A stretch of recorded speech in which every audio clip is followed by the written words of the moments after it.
your reaction towards the statement by these two groups. Tinubu, I don't know if you watched that video in Baramatu and all the things he said concerning the standard flag bearer of the PDP. And they've come to reply once. I don't know if I'm allowed to show some element of bias here, because I'm supposed to analyze this particular, issue in a very objective manner. Okay. But I have been chuckling because of the fact that if I have to analyze, strictly, I'm going to show some obedience to being biased. You understand? Now, the issues are not far-fetched. You see, it's all comedy that we see whenever they are doing campaigns in Nigeria. I thought narratives like this should have changed. But you find that the attack on personalities is what is dominating, campaigns. And which is not proper. If you go to the Electoral Act, you find that the Act specifically warned politicians and candidates, to be charitable with their words when, they're going campaigns all over the country. That they should do what they call issue-based, campaign, processes. I think the only person, if I'm allowed to say, that has, really focused on issue-based, whatever is P2B, if you look at it, he's been churning out statistics. He has told you that a price of bread is this. He will give you the arithmetics of how they arrive at that price and what they're going to do with the money collected from it. These are issue-based, matters. Some might say that the statistics are wrong. I don't know where and how they overcame and have that baptismal right to begin to recalculate what he has calculated. But I feel that he is the only one that's really shown that is, engaging what I call issue-based campaigns. The other one, if you look at what Tinubu said, whether in Delta or wherever he went to, those are not issue-based campaigns. The fact that APC in all states and the federation ran down the country is a textbook that we already have in front of us. You understand? We don't need any other person to come and tell us that, the government has run the country aground. So people should not use that to begin to campaign. What we are asking now, how do you bring us out? You understand? Because like Jackson, Jesse Jackson once said, he said that do not look down on a man. You look down on a man, that I look down on a man only if I give him a hand to raise him up. You understand the point? Okay. So if I'm going to look at what APC has done to the country, yes, we know that they ran the country aground. I sweep this on this side. But this is what I am going to do now. Because even my old grandmother in the village knows that there's palpable hunger and insecurity everywhere. I don't need to use that to campaign because already what we call a notorious fact, as the case may be. Okay, so let's take this comment by the Obidati campaign organization. It says, providing the numbers shows Peter Obi's preparedness for the high office of the president if and when hired by Nigerian voters come 2023. The media office said so. The Obidati media office said it was aware of the inability of some candidates in the presidential race to cope with Peter Obi's speed and deep knowledge of issues. Well, this is the statement and reply by the Obidati campaign to Bola Ahmed Tinubu. Yes. And Bola Ahmed Tinubu didn't want to even mention his name. And he says that the statistics that Obi has been reading out, they are faulty, that even an Indian cannot solve it. Those arithmetics that he's bringing out. I understand. That is not the issue. The issue is that he's bringing out statistics. He has brought out statistics that has to do with power and why we are having power issues in Nigeria. Everybody knows that we have that kind of problem here. He has brought out the issue of Nigeria being a state at war with itself. His statistics might not be accurate, but they are correct. You understand? Because there's a difference between accuracy and correctness. You understand? You might not have some, facts that are accurate, but they are correct to an extent. Okay. If I say that there is hunger in the land, or maybe all Nigerians are hungry, or there's hunger in the land, it's different from all Nigerians are hungry. It depends on how you want to view it. So what Obi did was to say that these are statistics I have. The only way you can disprove the statistics that Obi has brought forward is for you to bring counter superior statistics, you know, to outweigh the statistics that he has brought before everybody. Not for you to just, you know, sweep it off with a wave of the hand to say he's giving false statistics, whereas you have not, you know, taken us to the particular statistics that he has given you false information. The statistics he has dropped before you is the statistics that say go and verify it. Now, if you go to verify, you now find out that those things he said are not true. You have to come out in the same platter and manner that he dished out those particular statistics. You have to come with a counter statistic. You show it to the world that, no, you didn't do this. This is how it is. As the case may be, you lied and you lied. Then we can now understand and have a different view of all these issues. Otherwise, like I said, P2B is the best prepared candidate for me, as I know I'm showing some element of bias in this, because I am saying that, for me, I know that he's the best prepared candidate.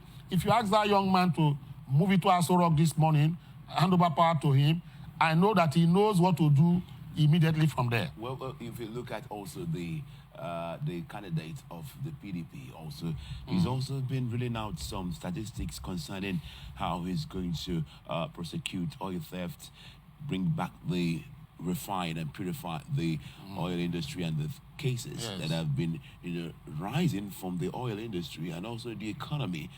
So, will you say that he's not also prepared for that? Well, you might have statistics. I remember those days. There are people that used to do what they call cramming. You know, they cram when they are reading, they cram everything. But when they get to, you know, the exam hall, and they now find out that it's a different question paper that is given to them, they now become a problem. That is what happened to the APC government in 2015. APC had a road plan, very wonderfully laid. You understand? They couldn't give statistics anyway. They had a road plan like the other candidates do have. But when it now got to, you know, the day that you have to execute those particular programs now, it now became a problem because you even forgot what you have crammed. You know, because what you made there is now different from what you thought you were going to see. So these are the reasons why I'm saying this. I am saying that the other people, they have, even Tinubu himself will tell you he has plans. You understand?